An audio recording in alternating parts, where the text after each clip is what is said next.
성경을 펼치시면 좋겠습니다. 로마서 1장 12장 1절부터 2절 신약 256쪽입니다. 같이 읽겠습니다. 그러므로 형제들아 내가 하나님의 모든 자비하심으로 너희를 권하노니 너희 몸을 하나님이 기뻐하시는 거룩한 산 제물로 드리라. 이는 너희가 드릴 영적 예배니라. 너희는 이 세대를 본받지 말고 오직 마음을 새롭게 함으로 변화를 받아 하나님의 선하시고 기뻐하시고 온전하신 뜻이 무엇인지 분별하도록 하라. 아멘. 예배의 방식을 바꿔라. 예배의 방식을 바꿔라 라는 제목으로 말씀 전하겠습니다. 예수님을 믿고 난 뒤에 성도들이 걸어가는 길이 있습니다. 근데 두 가지 길이 있어요. 하나는 좋은 길, 바람직한 길이고 그렇지 않은 길이 있습니다. 예수님을 믿으면서도 세상을 따라가는 성도가 있어요. 예수님 믿고 난 뒤에 하나님을 따라가야 되는데 세상을 따라가는 성도가 있습니다. 이제 제대로 우리가 믿을 때는요, 세상을 거스르면서 세상과 반대로 하나님의 말씀을 따라가는 성도가 되어야 합니다. 사도 바울은 하나님께 대한 열심이 있었어요. 말씀으로 살겠다, 율법으로 살겠다. 그런데 그것이 하나님을 향한 열심이 아니라 세상을 향한 열심이었고 율법 학자가 되는 것이, 그리고 많은 사람들 앞에서 우러러보는 그런 랍비어 같은 사람이 되고 싶었습니다. 근데 사도 바울이 예수님의 부르심을 받았습니다. 예수님께서 사도 바울을 부르셨어요. 만나 주셨습니다. 그러자 자신의 사명이 무엇인지를 깨달았어요. 세상 사람들이 가는 것, 고귀하고 고상한 길이라고 생각했던 그 율법 학자의 그 길, 율법 박사가 되는 그 길을 포기하고 주님이 제시하신 그 복음의 길로 나아갑니다. 자, 보세요. 예수님께서 불러주시고 만나주시고 사명을 깨닫게 하십니다. 우리 성도의 삶은요, 부르심 가운데 있고 주님의 만나심 가운데 있고 사명으로 나아가는 길이 있어요. 우리 성도들은 지금 어느 자리에 있어요? 부르심 가운데 있습니까? 만났습니까? 여러분 예수님 만나고 난 뒤에 여러분의 인생의 목적이 무엇인지를 분명하게 깨달으셨습니까? 그렇다면 사명의 자리에 있는 거예요. 우리 성도들이 각자 다 신앙의 연조가 다르지만 이 사명의 자리까지 나아가는 우리 남동탄 지정교회 성도들이 되기를 소망합니다. 사도 바울은 자신이 사명을 깨달았어요. 깨닫고 난 뒤에 갈라디아서 2장 8절에 이렇게 고백합니다. 같이 읽어요. 베드로에게 역사하사 그를 할례자의 사도로 삼으시니가 또한 내게 역사하사 나를 이방인의 사도로 삼으셨느니라. 할례자들의 사도라고 하는 것은 할례를 받은 이스라엘 백성을 말합니다. 유대인들, 그래서 본방인이라고 하죠. 본방의 복음 전도를 위해서 베드로가 쓰임 받았다고 하면 사도 바울 자신은 이방인을 위해서 이방인의 사도로 자신이 부름받았다, 세움받았다라는 것을 깨달은 거예요. 그래서 갈라디아서에서 이렇게 고백했던 겁니다. 나는 이방인의 사도로 하나님께서 나를 세우셨습니다 라는 거지요. 이방인의 사도가 된 바울은 당시 이방인의 최고의 도시, 또 자부심이었던 로마에 있는 성도들, 로마에 있는 가정교회를 향해서 편지를 썼습니다. 그것이 바로 오늘 우리가 읽은 로마서예요. 이 로마 교회는 사도 바울이 개척한 교회가 아닙니다.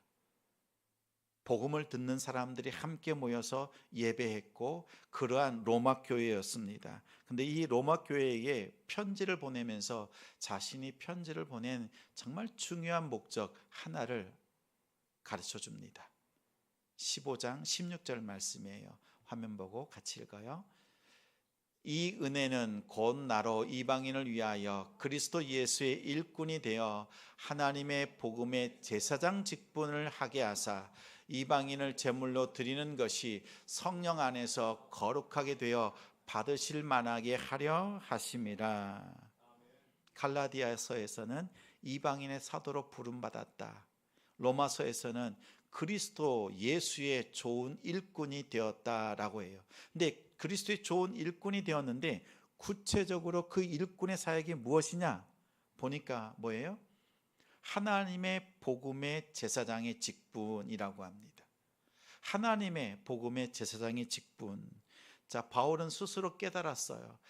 예수님을 만나고 난 뒤에 내겐 사도의 직분이 있구나. 그 사도의 직분이라고 하는 것은 구약에 보면 제사장, 성전에서 제물을 태워드리고 하나님 앞에 예배를 집행하는 그 일을 하는 제사장의 직분이 자기에게 있다는 것을 깨달았던 거예요. 제사장의 역할과 그의 책임이 무엇인지 아세요? 하나님 앞에 예배를 드립니다. 그러면 하나님께서 일러주신 대로 제물을 잡고 또 그 순서대로 하나님 앞에 바르게 하나님이 일러주신 대로 예배를 하는 거예요. 그리고 하나님 앞에 드려지는 제물이 흠이 없고 또 헐지 않은 거, 또 상처가 없는 거, 또 깨끗한 것을 하나님 앞에 드릴 수 있도록 살피는 거였어요. 그래서 제사장들은 이제 백성들이 자신의 죄를 전가해서 하나님 앞에 드릴 희생 제물을 가지고 오면 살핍니다.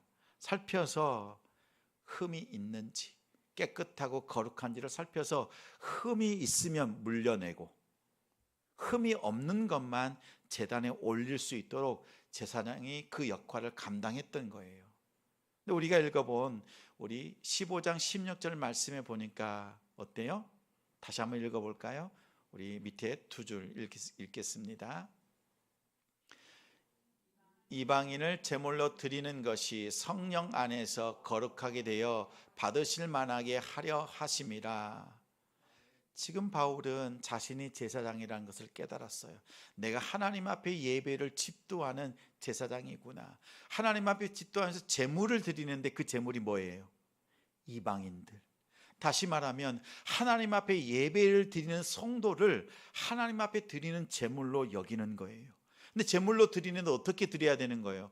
흠이 없는 거룩한 제물이어야 되는 거예요. 아무렇게나 살다가 흠 있고 추악한 모습으로 그냥 그 모습대로 드리는 것이 아니라 흠이 없는 거룩한 제물로 드려져야 된다는 것을 깨달은 거예요. 그래서 편지를 보낼 때 이제 내가 너희를 하나님 앞에 제물로 드리는데 여러분이 거룩한 제물로서 하나님 앞에 드려지길 원합니다 라는 거지요. 바울의 심정이 저의 심정이기도 합니다. 우리 성도들이 오늘 하나님 앞에 예배를 드릴 때 흠없이 거룩한 모습으로 하나님 앞에 예배 드릴 수 있는 우리 성도들 가정이 되기를 소망합니다. 또한 여러분은요, 여러분의 가정의 거룩함을 책임지는 가정의 제사장이 되셔야 돼요. 여러분 가정에 죄악이 틈타지 못하도록 영혼을 지키는 제사장의 역할을 잘 감당하는 성도가 됩시다. 바울은 이처럼 이방인 성도들 또 예배하는 자들을 하나님 앞에 드려지는 제물로 생각했습니다. 그래서 다시 한번 12장 1절에 말씀합니다. 같이 1절 말씀 읽겠습니다. 그러므로 형제들아 내가 하나님의 모든 자비하심으로 너희를 권하노니 너희 몸을 하나님이 기뻐하시는 거룩한 산 제물로 드리라. 이는 너희가 드릴 영적 예배니라. 하나님 앞에 드릴 때 거룩함으로 드리라고 합니다. 근데 구약에서 하나님 앞에 거룩하게 될 수 있는 장소와 시간이 있었어요. 어딜까요? 하나님 앞에 거룩함으로 드릴 수 있는 곳 성전이지요. 성전에 들어가면 하나님 앞에 희생 제물을 드리고 또 제사장이 그 피를 뿌립니다. 그 뿌리는 피마다 어린 양의 그 피를 맞는 그 제단마다 제물마다 그 사람조차도요 다 거룩하게 되는 거였어요. 자, 그래서 다른 곳 찾지 않아도 돼요. 성전에 들어가서 하나님께 희생 제물을 드리고 아침, 점심, 저녁 때마다 드리는 번제 제사를 드릴 때 그곳에 들어가면 그 성도들, 그 백성들이 깨끗하게 거룩하게 되는 것이었어요. 성전의 역사입니다. 성전에 가면 거룩하게 돼요. 자, 그런데 이 구약의 역사란 말이지요. 이제는 성전이 다 무너지고 없어요. 근데 이 당시에 로마에 있는 성도들이 생각합니다. 일주일 동안요, 세상에서 막 아무렇게나 지나다가 심지어 우상 성전을 드나들다가 주일이 되면 교회에 와서 하나님께 예배를 하는 거예요. 구약의 이스라엘 백성들이 일주일 동안 막 이렇게 살다가 성전에 딱 들어가서 거룩함을 행사한 것처럼 로마에 있는 성도들이요, 어떻게 해요? 일주일 동안 로마에 있는 그 수많은 우상 신전들을 드나들다가 이제 하나님을 예배하는 그 자리에 와서 예배를 하는 거예요. 그 시간을 지키는 거예요. 그런데 어떻게 해요? 이렇게 하나님 앞에 예배하는 것은 거룩함이 아닌 거지요. 한 주간의 삶을 엉망으로 살다가 하나님 앞에 딱 시간을 지키고 그 특별히 정해진 장소, 정해진 시간에 딱 예배만 드리면 거룩하게 되어지는 과거의 구약의 제사와는 완전히 달라졌다는 사실을 다시 가르쳐 주는 겁니다. 어떻게 예배해야 돼요? 우리 성도들은 어떻게 생각해요? 우리가 하나님 앞에 드려지는 거룩한 예배는 일주일 동안 하나님 앞에 드려지고 오늘 완성되어지는 거예요. 아무렇게나 살다가 하나님 앞에 딱 드려졌으니까 오늘 말씀 드리니까 내가 거룩하게 되었다, 구원받은 자가 되었다 이렇게 생각하면 어렵다, 안 된다라는 거예요. 구약에는 그랬어요. 특정한 장소나 지정된 시간에 들어가면 나는 충분히 구원받고 또 그 안에서 거룩함이 회복되었지만 이제는 달라진 거예요. 우리 성도들이 생각해야 될 것이 있습니다. 그리고 우리가 5주년을 맞이하면서 성도들의 그 삶을, 믿음을 다시 한번 정조준해야 되는 것이 있어요. 하나님 앞에 오늘 예배를 드릴 때에 우리가 한 주간 아무렇게나 살다가 하나님 앞에 예배를 드리는 것이 아니에요. 주일 성수 하루를 잘 지키고 나면 오늘 일하지 않았으면 내가 거룩하게 되었다 생각하고 지내는 것이 아니라 한 주간의 삶을 하나님 앞에 온전히 드리는 삶이 되어야 된다는 거지요. 이 의식이 분명해야 돼요. 저는 우리 성도들이 오늘 기점을 통해서 하나님 앞에 예배의 삶을 바르게 온전히 나아가는 우리 성도들 되기를 소망합니다. 우리 오므라이스 아시죠? 볶음밥. 그러면 이 볶음밥 오므라이스 위에 뭘 얹어요? 계란을 막 섞어가지고 지단 붙여가지고 노란색 우리 계란 물 해가지고 지단을 얹어 놓지요. 우리 보통 우리 주일에 우리 식사하는 인원이 한 30명, 40명쯤 돼요. 우리 아이들까지 밥을 먹으면 40명인데 한번 그 지단을 만든다고 생각해 보겠습니다. 하나를 깨뜨리고 2개, 10개, 그리고 30개 깨뜨려서 싱싱한 계란들을 막 섞었어요. 근데 39개까지는 깨끗해요. 근데 마지막 40번째 계란을 탁 깨뜨려서 넣었는데 이 계란이 너무나 고약하게 썩은 거예요. 냄새가 풀풀 납니다. 거뭇거뭇합니다. 그렇지만 어떻게 해요? 39개가 아까워. 그래서 한 개를 마저 다 섞어서 이젠 섞었는데 어떻게 냄새가 납니다. 거뭇거뭇해요. 근데 그것으로 지단을 붙여서 여러분에게 볶음밥, 오므라이스에 얹어가지고 우리 성도님에게 딱 주면 먹겠어요? 냄새 나요. 생각할 수 있죠. 이 지단은 39개는 깨끗해. 하나만 더러워졌을 뿐이야 라고 얘기할 수 있죠. 우리가 하나님께 그렇게 항변할 수 있어요.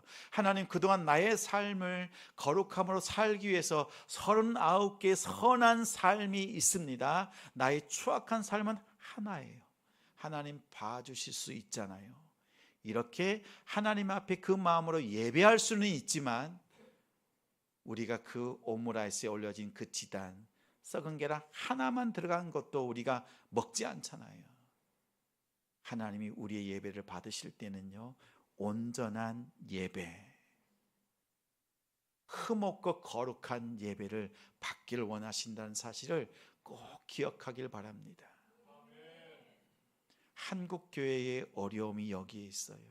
믿음을 얘기하지만 믿음 안에 삶이 포함되어져 있는, 행위가 포함되어져 있는 거룩한 삶이 없는 믿음만을 노래했더니 삶이 무너졌어요.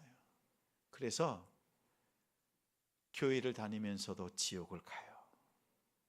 우리 성도들이 그런 자리에 있으면 안 돼요. 우리가 거룩함으로 하나님 앞에 예배하기를 소망합니다. 사도 바울의 답답함이 여기에 있는 거예요. 부분적으로 거룩한 거예요. 부분적으로. 하나님이 원하시는 것은 온전한 헌신, 온전한 거룩함이에요. 자, 그런데 우리가 온전한 거룩함을 이룰 수 있나요? 나의 모습은 온전하지 않지만 예수 그리스도의 찢기신 몸과 보혈을 의지하며 예배할 때 비로소 온전한 거룩한 예배가 됩니다. 근데 한 주간 살 동안 주님과 동행하는 것이 없어. 그 말씀으로 살아낸 것이 없으면 헐고 또 아롱지고 점 있는 그 모습으로 예배하는 거잖아요.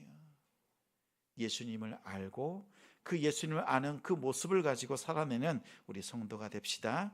부분적으로 거룩할 것이 아니라 전인격적으로 그 삶의 모든 삶을 통하여서 하나님 앞에 거룩한 삶으로 나아가야 돼요. 우리의 일상이 하나님 앞에 드려져야 돼요. 구약에 드리는 것처럼 특정한 장소나 시간에만 거룩한, 그곳에 들어가니까 거룩해져요. 간단해요. 쉬워 보여요. 그러나 우리의 그 거룩함은 이제는 달라졌어요. 예배의 방식을 완전히 바꿔야 되는 거예요. 예배의 방식을 바꾸지 않고 하나님 앞에 그전처럼 주일 예배 한번 드린 것으로 내가 구원을 얻었다라고 생각한다면 다시 한번 살펴보라는 겁니다. 우리의 전체 삶을 통해서 전인격적으로 모든 일상이 예배가 되도록 하나님 앞에 나아가야 된다는 것입니다. 자, 그럴 때는 두 가지가 필요한데, 먼저 2절, 우리 맨 위에 줄 같이 읽겠습니다. 너희는 이 세대를 본받지 말고. 영어로 보니까 do not conform이에요. conform은 동화되는 거예요. 많은 사람들이 가는 길을 가는 거예요. 성공이다 이러면 그 길을 가는 거예요. 금이 있는 곳이다 라고 하면 그 길을 막 쫓아가는 다수의 사람들이 다 가는 그 길, 넓은 길을 말해요. 근데 그 길을 가는 것을 동화라고 합니다. 컨폼이라고 해요. 많은 사람들이 다 가는 길. 그런데 우리 크리스찬들은 어떻게 해야 돼요? 사람들이 가는 그 길, 세상이 주는 그 패턴, 세상의 패턴으로 가는 것이 아니라 그것을 거슬러 가는 거예요. Do not이에요. 하면 안 되는 거예요.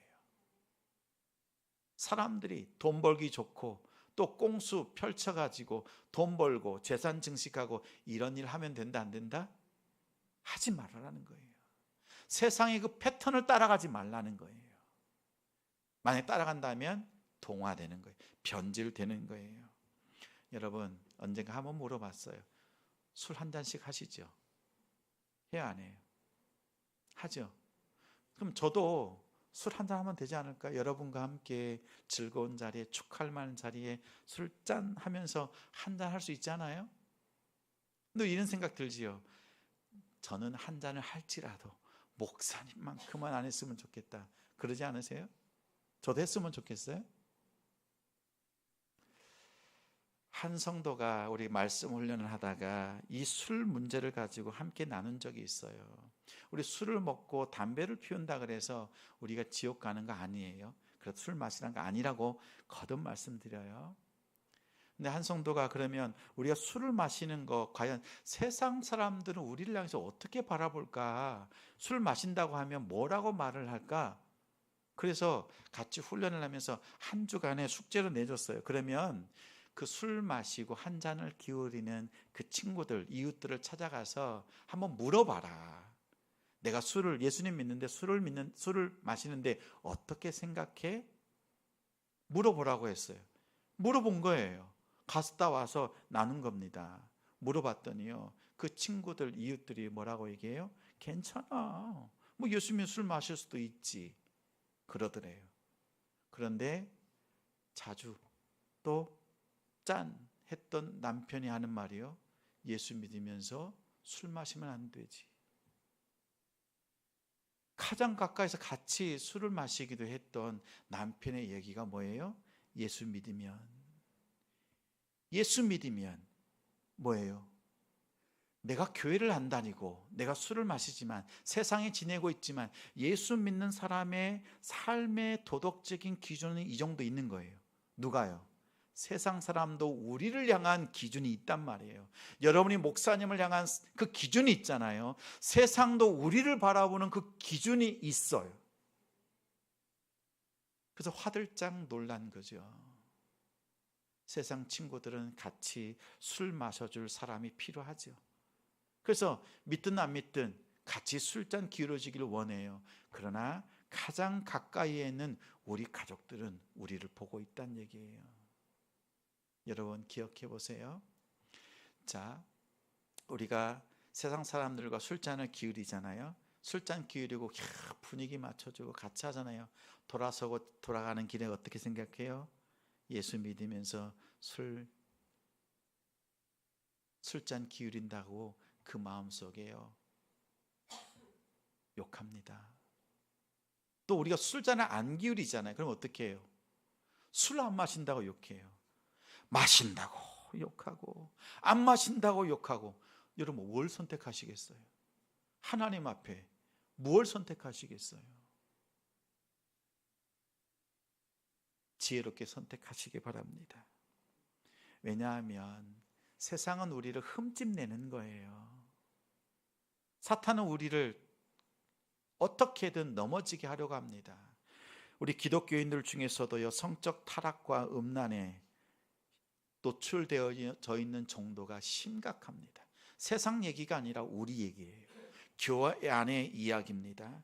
주님의 피로 값주고 사신 교회, 그리고 가정이 무너지는 주된 이유가 성적 타락이라는 거예요. 음란이에요. 성적 타락은 다른 사람과 다른 여자와 또 다른 남자와 하는 거지요. 음란 뭐예요? 스스로 음란에 취해서 그 기쁨을 누리는 거잖아요. 그것이 우리의 삶을, 우리의 영혼을 깨뜨리고 무너뜨린다는 거예요. 음란과 성적 타락은 우리 몸 안에 짓는 죄예요. 특히 성경은 아주 경계합니다. 왜냐하면 하나님의 영이 임하시는 곳이 성전입니다. 근데 우리가 벽돌로 지은 성전, 솔로몬 성전, 수룹바벨 성전, 헤롯 성전 다 무너졌어요. 사람이 지은 성전은 다 무너졌어요. 근데 그 하나님의 영이 이제 어디에 임했어요? 우리의 몸에. 그래서 엄밀히 말하면 교회는 성전이 아니에요. 성전은 우리의 몸으로 바뀌었어요. 하나님의 영, 성령이 우리 가운데 임하여서 우리의 몸이 성전 되었어요. 그런데 우리가 우리의 스스로 몸을 음란으로, 성적 타락으로 더럽힌다. 이것은 하나님의 성전을 모독하는 거죠. 그래서 이 음란에 대해서만큼은 내 몸 안에 짓는 죄라고 성경은 규정합니다. 모든 죄가 다 악하지요. 가볍고 중한 게 없어요. 그러나 이 죄만큼은 하나님 앞에서 우리가 경계해야 돼요. 성경은 특히 이 부분에 대해서 말씀하고 있습니다. 사탄은 보세요, 우리의 마음에 틈을 탑니다.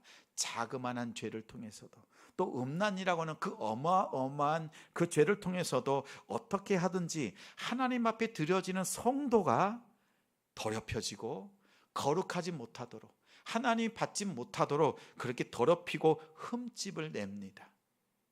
여러분, 이것을 그 가운데 빠진다면 우리는 컨폼이에요.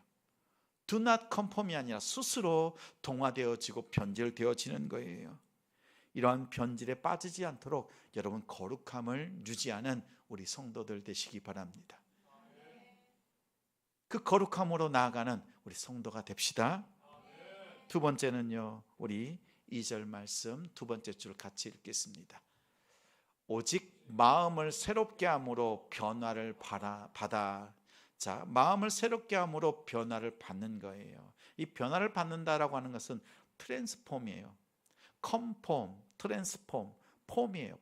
폼인데 완전히 바뀌는 것을 말합니다. 그래서 성경에 보니까 be transformed 이렇게 돼 있어요. 완전히 변화된 영혼, 인격이 완전히 바뀌는 것을 말합니다. 제가 이 트랜스폼, 이 구절을 생각을 하면 늘 떠오르는 한 가정이 있습니다. 믿음의 가정이에요. 근데 그 가정에 딸이 있어요. 근데 하루는 딸이 엄마에게 와서 이렇게 말합니다. 엄마, 나 억울해. 정말 억울해. 뭐가 억울해? 뭐가 그렇게 억울해? 라고 했더니 이 아이가 하는 얘기가 이런 내용이에요. 어렸을 때부터 아빠가 노래, 또 노래방, 춤, 그리고 술, 이걸 너무 좋아하는 거예요. 그래서 매일같이 바깥에 세상 사람들과 놀고 즐기다가 자정 지나서 오는 거예요. 집안을 돌아보지 않은 겁니다. 그리고 그 딸에게 폭언을 합니다. 폭행을 합니다. 이 아이가 어렸을 때는 그 말 듣고 그렇게 맞고 자랐어요. 근데 중학생이 되고 좀 몸이 크니까 어떻게 해요? 아빠가 욕하면 같이 쌍욕을 하고 아빠한테. 견딜 수 없으니까. 아빠가 때리면 같이 주먹질을 하고 이렇게 된 거예요. 그리고 그 마음속에 생각하기를 내가 어른이 되면, 성인이 되면 아빠에게 제대로 복수해 주겠다, 이 마음을 품고 있는 거예요. 그런데 어느 날 이 아빠가 예수님을 영접한 거예요. 바뀌었어요. 그전에는 매일 오늘 누구와 술을 마실까, 또 노래방 갈까, 이게 생각에 막 젖어 있었는데 이제는 노래방 가는 것도 끊고 사람들 만나는 거 끊고 술도 끊고, 그리고 말씀과 기도, 예배, 하루 종일 하나님 말씀 속에 살아가는 거예요. 이 아빠가 완전히 바뀌어 버린 거예요. 그러니까 이 딸이요, 아빠에게 성인이 되면 이제 몇 년 안 있으면 아빠에게 복수를 해야 되겠다, 이 마음을 딱 품고 있는데 아빠가 그 사이 완전히 바뀌어 버린 거지요. 트랜스폼 된 거예요. 그러니까 이 아빠에게 복수할 수가 없는 거예요. 아빠에게 제대로 복수하고 싶었는데 하나님이 너무 미운 거지요. 왜 하나님께서 복음으로 아빠를 바꿔 놓으셔서 아빠가 저렇게 예수 믿는 사람이 되었는가? 그리고 자신 앞에 또 엄마에게 잘못했노라고 눈물로 회개하고 통회하는 겁니다. 그러니까 아빠에게 복수하고 싶었던 그 복수를 할 수 있어요, 못해요? 못하게 된 거죠. 그래서 억울한 거예요. 여러분, 성도의 트랜스폼은요, 바로 이런 모습이에요. 겉모양, 예배를 좀 드리고 또 헌신하고 이런 정도가 아니라 완전히 그 인격이 변화되어서 하나님 앞에 예배하는 삶이 완전히 바뀌어버린 상태를 말하는 거예요. 이것이 트랜스폼이에요. 이것이 마음을 새롭게 하여 변화되었다라는 겁니다. 여러분, 이러한 자리까지 나아가는 우리 성도들 되시기 바랍니다. 세상 패턴에 우리가 젖어드는 것이 아니라 말씀 속에서 새롭게 되어져서 트랜스폼하는 우리 성도들 되시기 바랍니다. 자, 그러면 우리가 이렇게 변화되잖아요. 변질되지 않고 이제는 변화되어지고 새롭게 되어지면 우리를 세상이 바라볼 때 어떻게 바라보는지 아세요? 세상은 우리를 바라볼 때 사회의 부적응자라고 봅니다. 어울릴 줄 모르는 자, 그렇게 보지 않겠어요? 군대로 말한다면 관심사병, 같이 어울릴 줄 모르고 자기 역할을 모르는 사람쯤으로 생각합니다. 여러분, 그러나 꼭 기억하십시오. 세상은 우리를 바라볼 때 사회의 부적응자라고 우리는 바라볼지라도 우리는 이 땅에서 하나님의 나라를 실천하는 하나님 앞에서의 모범생입니다. 세상 우리를 바라볼 때 우리의 불안정한 그런 관심사병쯤, 관심을 쏟아줘야 될 그런 사람들쯤 우리를 생각하지만 우리는요, 하나님의 관심을 온몸에 오롯이 받아 누리는 하나님의 자녀라는 사실을 기억하십시오. 여러분, 세상의 부적응자 되면 어떻습니까? 세상이 우리에게 관심을 쏟아야 될 대상자처럼 생각하지만 우리는 하나님 앞에 바르게 서 있고 또 하나님의 그 관심을 오롯이 받고 있는 하나님의 자녀가 됐다는 사실을 꼭 기억하면서 그 믿음의 길을 걸어가는 우리 성도들 되길 소망합니다. 여러분, 어느 길 가실 거예요? 이 길이에요? 아니면 트랜스폼이에요? 세상은 우리를 향해서 그렇게 볼지라도 하나님의 시선을 의식하는 우리가 되길 바랍니다. 그럼 우리가 왜 변화되어야 될까요? 우리가 이렇게 변화되면 어떠한 일이 있을까요? 2절 후반절 같이 읽겠습니다. 하나님의 선하시고 기뻐하시고 온전하신 뜻이 무엇인지 분별하도록 하라. 우리가 변화되어요. 동화되지 않고 이제는 내가 변화되어져서 살아가요. 그러면 하나님이 세우신 선하신 뜻, 기뻐하신 뜻이 무엇인지를 분명하게 깨달을 수 있게 돼요. 이 분별이라고 하는 것은 테스트와 우리 증명하는 것을 말하고 있어요. 자, 보니까 테스트는 하나님의 말씀대로 살아가는 것을 말합니다. 그리고 어프로브는 그 말씀으로 살아냈더니 그 말씀이 능력으로 체험되어지는 거예요. 이것이 분별하다라는 뜻이에요. 여러분 한번 보세요. 오늘 말씀 한번 펼쳐서 한번 보세요. 로마서 1장부터 11장까지는요 우리가 흠이 너무 많아, 죄가 많아. 그래서 11장까지는 우리의 그러한 연약함을 덮어주기 위해서, 우리를 거룩하기 위해서 예수님께서 하신 일을 기록한 것이 1장부터 11장이에요. 그러나 12장부터 16장까지는 그러한 거룩하게 된 우리 성도들이 어떻게 해야 되는가, 내가 해야 되는, 우리가 해야 되는 일이 무엇인가를 밝혀준 말씀이 12장부터 16장이에요. 그 첫 마디가요 1절 2절인 겁니다. 그럼 우리가 진정으로 분별하며 사는 삶이 무엇일까요? 하나님의 선하신 뜻이 무엇인가 궁금하지 않으세요? 저는 우리 성도들이 이제 지난 5년을 보내왔고 이제 앞으로의 5년을 바라보면서 이 말씀을 가지고 오늘부터 시작하길 원합니다. 로마서 12장 말씀을 한번 펼쳐서 보겠습니다. 12장 말씀 2절에 보니까 하나님의 선하시고 기뻐하시고 온전하신 뜻이 무엇인지 분별하도록 하라라고 한 뒤에 일러주신 말씀들이 있어요. 그 분별해야 되는 그 일들이 무엇인가라는 거지요. 제가 보니까 6절에 보니까 우리에게 주신 은혜대로 받은 은사가 각각 다르니 혹 예언이면 믿음의 분쇄대로, 섬기는 일이면, 가르치는 자면, 위로하는 자면, 구제하는 자면, 다스리는 자면, 긍휼을 베푸는 자면 나와요. 뭐예요? 공동체 안에서 각자에게 주신 그 은사를 가지고 그 은사로 잘 섬기는 것이 하나님의 선하신 뜻이래요.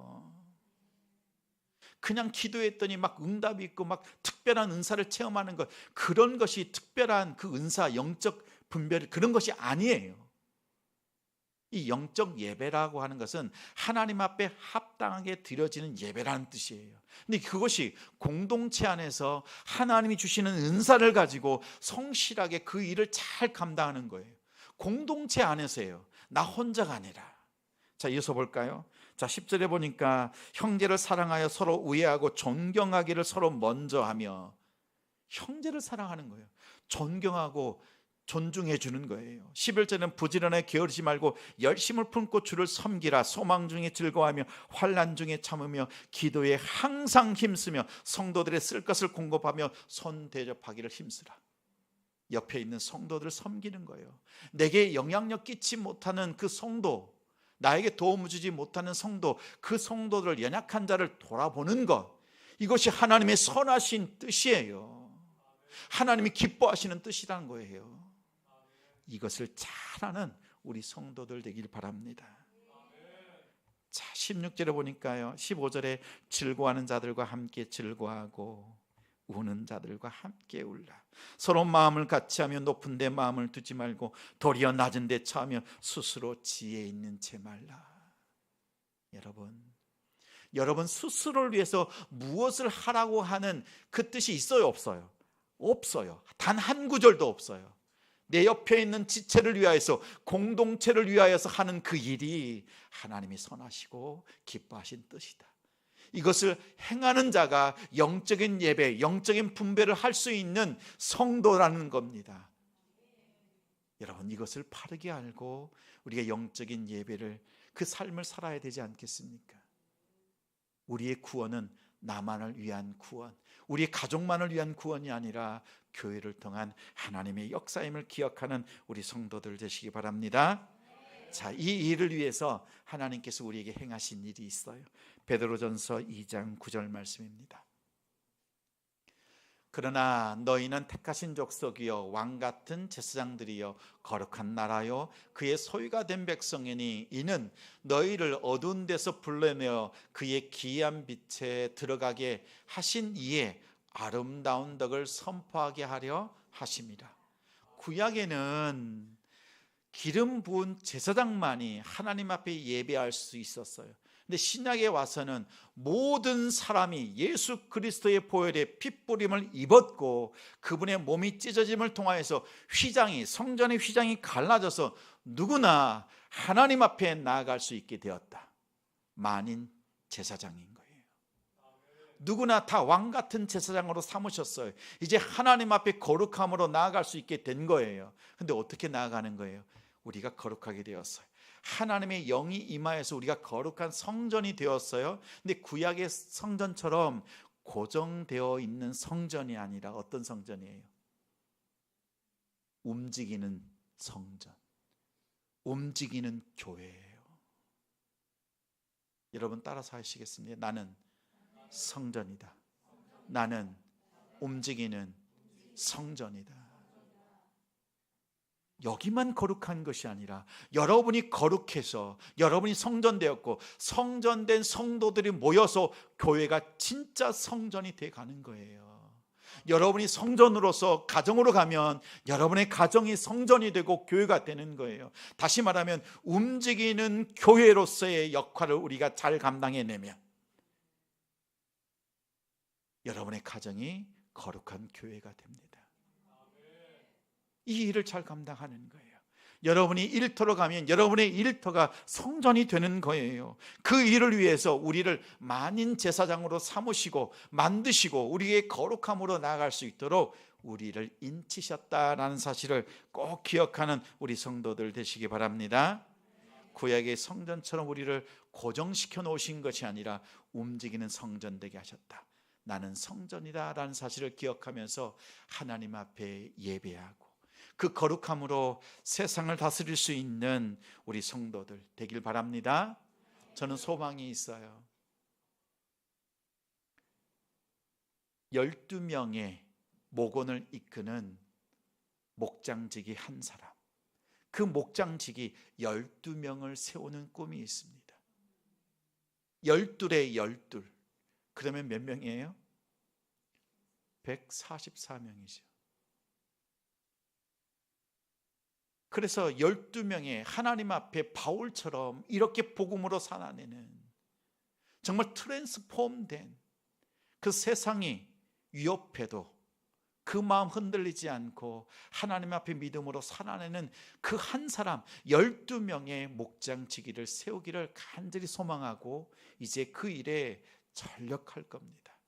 여러분이 함께 동역해 주시고 주님 앞에 믿음으로 서는 우리 성도들 가정이 되어 주시기를 주님의 이름으로 축원합니다.